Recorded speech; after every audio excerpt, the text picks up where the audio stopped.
What is up, everybody? I'm back with another video. Today we're here with part 2 of my Michelin Guided bowls of noodles here in Orlando. We are stopping at Zaru. Zaru is a restaurant that specializes in udon. If you don't know what udon is, it is a style of Japanese noodle. Very thick, very chewy. These preferably come from the Kagoshima prefecture, which is the southern-western side of Japan. So either way, I think this is like the only restaurant that may specialize solely in udon noodles in the entire Florida. So they're also Michelin guided and easily one of my favorite bowls of noodles anywhere. So I hope you all enjoy this video. If you do like, subscribe, comment please below. It does help a lot. And I appreciate everybody who always shares and watches my videos because I do enjoy doing this. So I hope you all enjoy.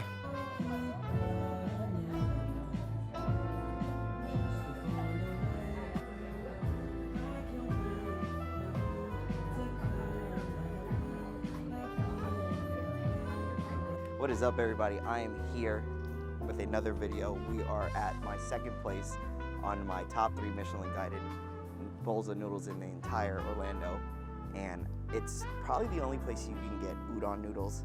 It's called Zaru. I'm super excited because they actually just got, again, their second Michelin guided award for the year 2025. So we're gonna go in here. Lexus is me here, which I'm super excited, and I'm hungry. Let me tell you, not only is this one of the best bowls of noodles, but some of the best udon I've had anywhere, even including Japan. So, all right, let me go get the seat.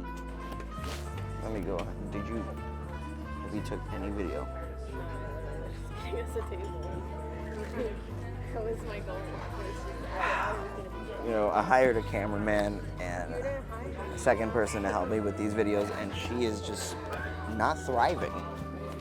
All right, guys, so we're finally sitting down. I'm here with my beautiful fiance across from me.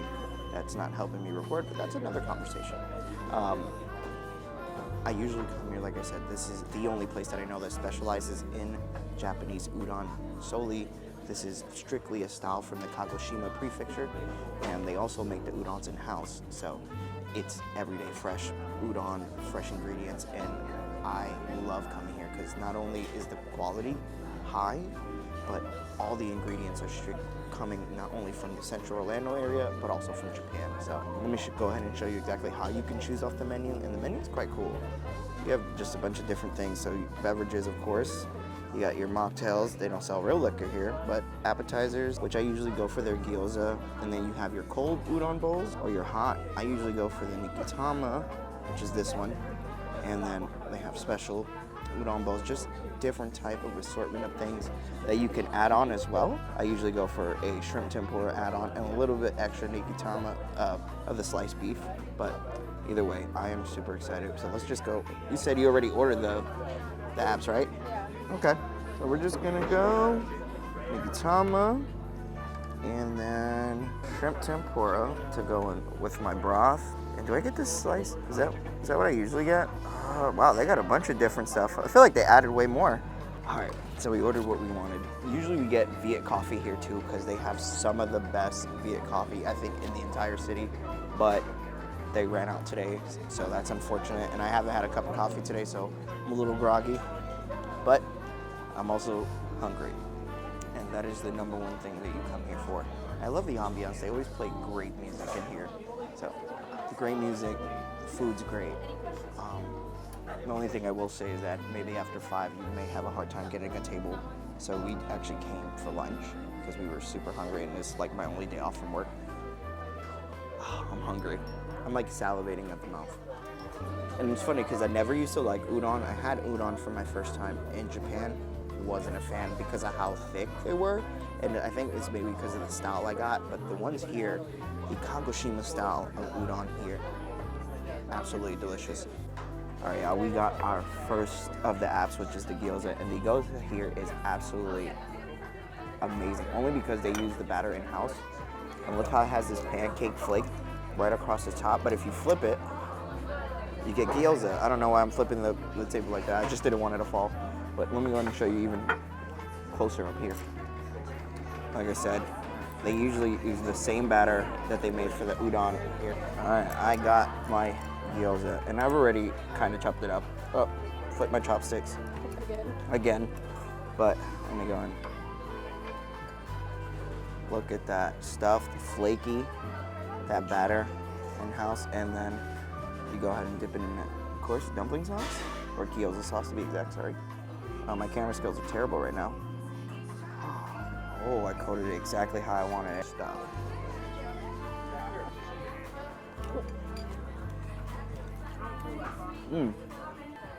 I do like that they fry the bottom of the gyoza because it does give it a little crunch, but their stuffed with pork is so good. Oh my gosh. Just as soon as you bite it, it kind of like melts. I love their little soy sauce is like a little Mount Fuji.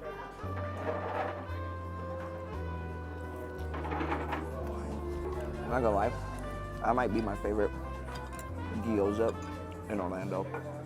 Just absolutely always stuffed. The crispiness of the actual batter that they use, and then, oh man, it's just super delicious with that gyoza sauce. Sorry, I'm lost in the damn flavors right now that I can't even imagine. All right, we're gonna move on to their karaage, which, like I said, I always get karaage anywhere I go. I always have to try the Japanese fried chicken anywhere. But look at these. Just look at stuffed bowl, and I love how pretty the bowl is itself. Like, look at this cool Japanese bowl here, but the karaage is fried, not too friedy, battered, really good. Oh, our udon's here. Beautiful. Thank you so much. She helped me. Great service here at Zaru. I got my bowl of udon. I didn't even get a chance to try the chicken. So I'm just gonna try the chicken, and I have no space, so we're gonna just do this right here. But this is like a bucket full of fried Japanese chicken. But look at this mentaiko. It's like salmon color, and it's cold. It's exactly how it's supposed to be. But the smell just reminds me so much of Toyosu, like Tsukiji Market, where you just smell that fish roll. Like I said, this is lightly battered. It's not overly battered.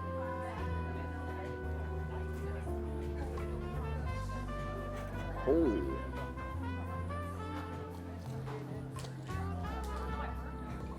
Alright, good. The chicken is nice. Like I said, lightly battered, white meat. But the mentaiko gives it that kind of like that seafood umami that you would get maybe from like a salmon roll and something. It's so good. Alright, let's get to the main dish. Fried chicken is great, but we can eat this later. Anyways, look at this bowl of udon. Just gorgeous. Look how beautiful this bowl is. You have your udon just sitting in that dashi broth. The Mikitama sliced beef, of course. You have green onion, that basically sauna poached egg. I got my extra tempura, shrimp tempura, extra slices of kagoshima beef. Look at the sesame, shiso, green onion, and then they give you more sesame, more green onion, and some ginger to put in your actual broth if you like, and then tempura flakes if you want to give it that crunchy texture. But I like to just go ahead and start off, of course, with just the broth. Pick up that broth, just look at it, super oily. You can smell the dashi just pouring out that. Oh man, I'm excited. As anyway, you always gotta do broths first, so itadakimasu. Ooh. Yeah, the broth is hitting today. Super smoky. That dashi, like I said, comes out really well, and it just is the show. I always think broths have to be great for everything else to work, and the broth here, if you're not a fan of dashi, I can understand, but if not, this is definitely something I would highly suggest coming again, as it's easily one of my favorite places to eat as well. So what I like to do is also add this. Let's get our chopsticks. I get the poached egg as well as I want, but since we already tried the broth, we're just gonna go ahead and mix everything and let that udon just soak up all that dashi, some of that egg yolk to give it that creaminess in the broth where it's not, there's a little bit of the thickness, of course. Just look at that, look how, wow. I also do like adding the sesame in there, but I really like the rustic taste of the sesame. It gives it this nice little earthy, nutty taste, which I really, really enjoy. And then your extra slices of beef, let's go ahead and put some of that in there. Wow, this is even steaming hot. Look at that. get that, let that cook a little bit more in the broth. Oh, that pull. Okay, it's almost ready to actually get eaten. All right, guys, I've basically maneuvered this enough, and let's go with the first bite before I add any additives, just to try it as is, just so you guys know exactly.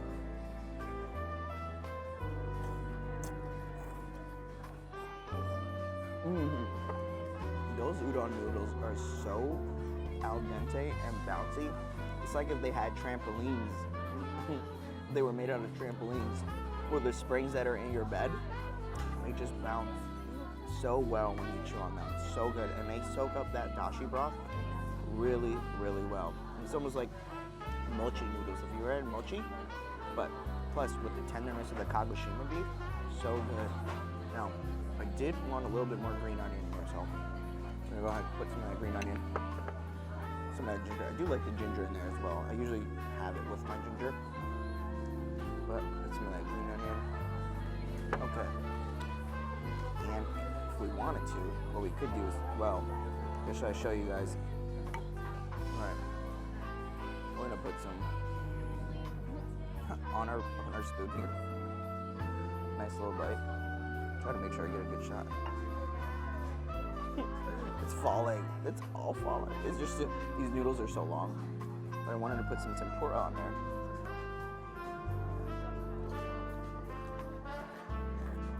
Oh, I love that. The tempura flakiness, giving it that crunchy bite. It just messes with the texture for me, and it just does so well. Now, all right, like I said, we're going with the tempura now. Thick piece of tempura, you just put that soak in that broth, man. Now that's a seal. I got a piece of the Kagoshima beef on the actual shrimp itself with a little green onion. Yeah, that's a bite.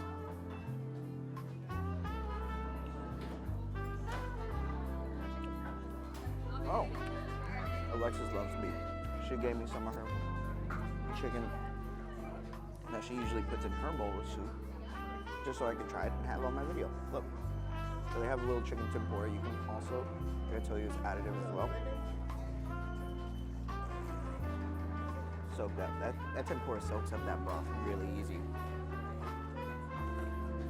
That's some good chicken. Wow, that's delicious. So good. I didn't know I needed this, but I needed this for lunch. Nice bowl of soup that I got all over my shirt already. It never fails. I don't even know why I wear white anymore, to be honest. I just need to just either buy plastic shirts that are laminated or put my white shirts in lamination and just wear that. Because I stay staining my shirts. Look at this bite though. Oh, no. Okay, fell off, sorry. I'm just gonna eat them all like this. I love their green onion. They taste so springy, like super fresh. That Nigitama beef, like look at this. It's all falling everywhere. Look. It's not easy filming and eating at the same time. I'll tell you that. Especially on a lid. We're like on a tiny. This is like a kid's table. One of those play tables that you used to put your kids at when you ate dinner with the adults. That's where me and Alexis are right now. That doesn't change the fact that there's a bowl of udon. I'll sit at this table every time. Like I said, I'm pretty sure this is the only place that sells udons specifically like that. Their main dish is udon noodles. I don't know anywhere else. Mainly there's a lot of ramen shops for sure, but udon? Nah. And to specialize it, that's like something you only see in Japan. Like, specializing in a specific type of food isn't a common thing in America. What usually is common here is a place that may do the thing and do like 10 other things, but just to specialize in it, that's where you know it's good. That's always been my opinion.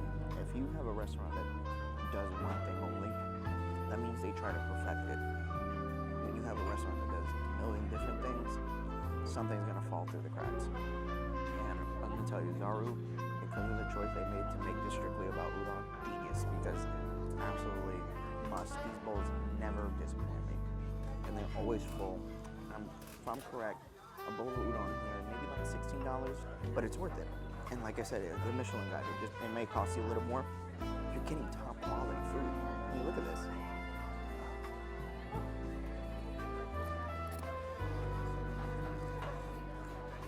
tempura. Like, that light batter reminds me a lot of Japan. It's just so flaky, easy to bite into. It's not overbearing. And I like tempura more than I like fried food. I don't know if that makes sense, because tempura and fried food are definitely both fried, but the batter they're used, like, is different. Like, one is panko, the other one's actually breadcrumbs. And I can't emphasize how delicious this bowl of udon is. The soup broth as well. Like, if I ate all this, I'll be stuffed for the entire day. That's some good nudes. Some good nudes. Let me not waste. Look, I have this beef left, and I basically ate all my noodles. I'm gonna have to eat a bowl of just dashi and beef. That's fine. She crazy. See, Alexa's never known how to be poor in her life. So leftovers for me is like dinner the next day. I've just been poor all my life. That's just how I've been. And if there's leftovers, that's my dinner, girl. You crazy. All right, guys. Anyways, we're gonna go ahead and finish this and move on. Probably go get some dessert. Maybe some ice cream, coffee. I'm not sure, but we're gonna leave here and be out. Like I said, we're gonna head out. Like I said, come to Zaru anytime you're in Orlando. The udon here is absolutely top-notch, amazing. All made in-house, all the ingredients as well that's sourced from Orlando and Japan. And they're Michelin Guided, like I told you. This is easily one of my favorite bowls in Orlando. So I hope this video, of course, well, actually, I don't even think the video is done, so we might do some dessert. But I hope me showing you being here inspired you guys to come. So until a few minutes, let me finish my bowl. We'll be back.